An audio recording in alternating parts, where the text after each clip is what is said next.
Well, g'day guys and welcome to Pure Property Investment One-on-One. Today I'm here with Aaron Christie-David. Aaron is the principal of Attilia Wealth. He's a finance expert when it comes down to structuring mortgages for both owner-occupiers and investors. What we want to talk about today, if you don't mind, Aaron, is probably from an investment perspective. And we see it a fair bit at Pure Property Investment, and I'm sure you do as well, where first-time investors, doesn't necessarily mean to be that they're young, but just first-time investors in general with a small deposit. Yep.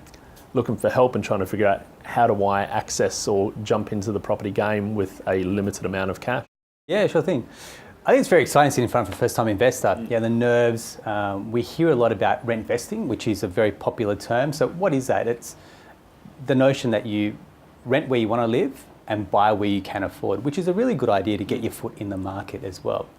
So we look at their options. We say, look, you've got probably about 2 or 3 options, really. You could go with your deposit and maybe pay some mortgage insurance. So maybe you're going with a 5 or 10% deposit. Pay some mortgage insurance, that gets you in the market. Mm-hmm. The second option is if it is an option for you, a guarantor loan as well. So maybe relying on the equity in mum and dad's property to then access to buy that first property, which then could bridge that 20% deposit that you may not have.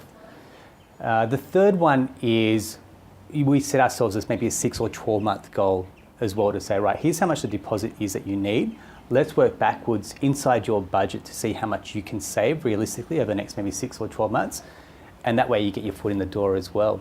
Yeah, perfect, mate. And I think there's those 3 things that you spoke about there. One being, look, if you've got a certain amount of cash right now and you say, okay, I've got this cash, what can I achieve? And obviously you'd sit on the other side of the desk and say, look, based on that, based on your income, based on your expenditure, here's about where your borrowing capacity sits. The second one is saying, if we can say we take your deposit plus there is opportunity to get a guarantor loan as part of that, then that might tip up your ability to say you can avoid things such as lender's mortgage insurance. You might be able to get a larger deposit and allow you to buy an asset which may be a higher performing asset. Yep. Or thirdly, and if it's either of those two potentially don't really fit the bill at this point in time, setting a strategy is saying if we do want to buy that property, you're sitting here with this amount of money at the moment and we need to get to here, then setting that strategy to say in the next 6, 12, 18 months, whatever it be, here's how much we need to save, and then setting a plan in place to save that money to get you into that position. But sometimes all we need is a kick in the butt, realistically, and getting someone to partner with you. And that's really what I see a lot of the time is, like you said, I love sitting down in front of first-time investors because there's so many unanswered questions, but there's a lot of excitement, there's a lot of drive. And the key is making sure that you don't get disheartened if you're told no, or if you're told it not right now. It doesn't mean it's never. It also means that now's the time to say potentially get a plan in place so you can execute it when the time does come. You nailed it. It's actually having a plan in place. Like saying that I want to buy an investment property isn't a plan. No. That is just an aspiration.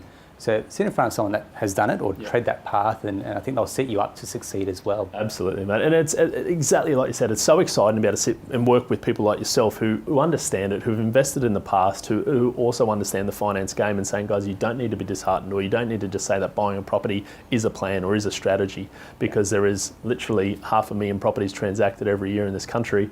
And I dare say a lot of them are bought without any actual sit down or consideration as to why they make the right investment at the right time. So guys, if you do want to get in touch with Aaron for any reason regarding finance structures or just discussing your ability to borrow, feel free to contact himself and his team at the contact details at the bottom of the screen. And from a property perspective, either owner, occupier or investing, feel free to contact us. We're always here to help. Okay, cheers.